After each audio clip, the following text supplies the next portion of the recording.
आइए next question करते हैं एक्सरसाइज 1.5 का question number 6। Let U be the set of all triangles in a plane. If A is the set of all triangles with at least one angle different from 60 degree, what is A dash? तो देखिए यहाँ पर जो universal set दिया हुआ है वो universal sets क्या है? यूनिवर्सल सेट है the set of all triangles.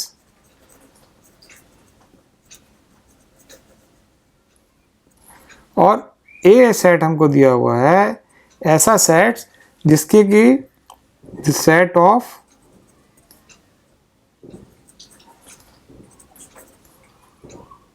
all triangles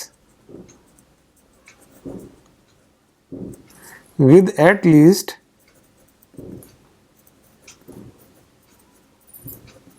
one angle is different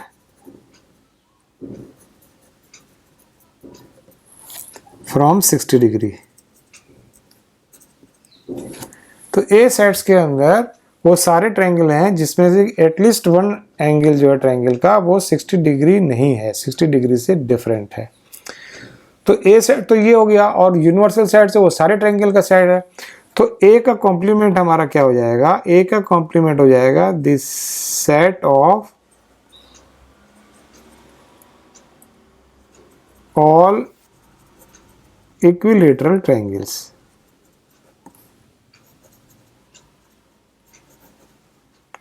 equilateral triangles का क्यों हो जाएगा ये सेट? क्योंकि इस सेट्स के अंदर वो सभी ट्रायंगल्स होंगे जिसके कि तीनों एंगल 60 डिग्री के हैं। तो ये तो A डैश हो गया। और अगर यदि तीनों एंगल में से कोई सा भी एक एंगल डिफर करता है 60 डिग्री का नहीं है तो वो A में आ जा रहा है। यहाँ पर दिया हुआ at least one angle is different from the 60 degree. तो इसीलिए जो तीनों एंगल 60 डिग्री के हैं यानी इक्विलेटरल ट्रायंगल्स हैं वो A का कॉम्प्लीमेंट हो जाएंगे यानी A डैश हो जाएगा वो। नेक्स्ट क्वेश्चन करेंगे एक्सरसाइज 1.5 का क्वेश्चन नंबर 7।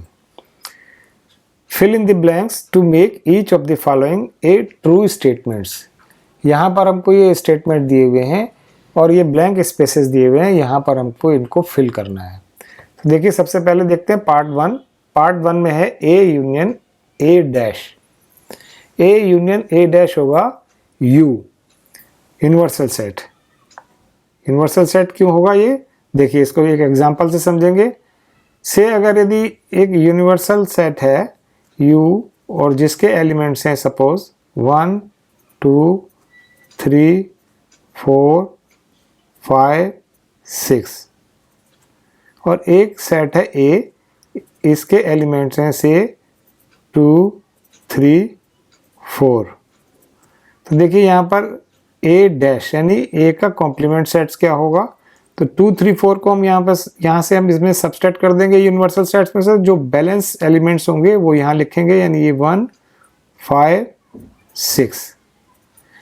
अब देखिए A यूनियन B अगर निकाला जाए, A यूनियन A डैश अगर निकाला जाए तो क्या होगा? यानी इसके एलिमेंट्स और इसके एलिमेंट्स कंबाइन करके लिखेंगे और वो जो कंबाइन करके लिखेंगे तो वो वही एलिमेंट्स आएंगे जो कि ये एलिमेंट्स हैं यानी कि 2 3 4 1 5 6। देखिए ये एलिमेंट्स वही हैं जो यहाँ हैं यानी ये U के इक्वल होगा, यूनिवर्सल सेट होगा।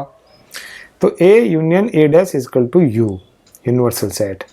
अब देखते हैं नेक्स्ट 5 डैश इंटरसेक्शन A। देखिए 5 डैश 5 एक ऐसा सेट है जिस नल सेट है, नल सेट में कोई भी एलिमेंट नहीं होते और 5 का जो कॉम्प्लीमेंट है 5 डैश उसके अंदर सारे एलिमेंट होंगे यानी कि वो यूनिवर्सल सेट हो जाएगा।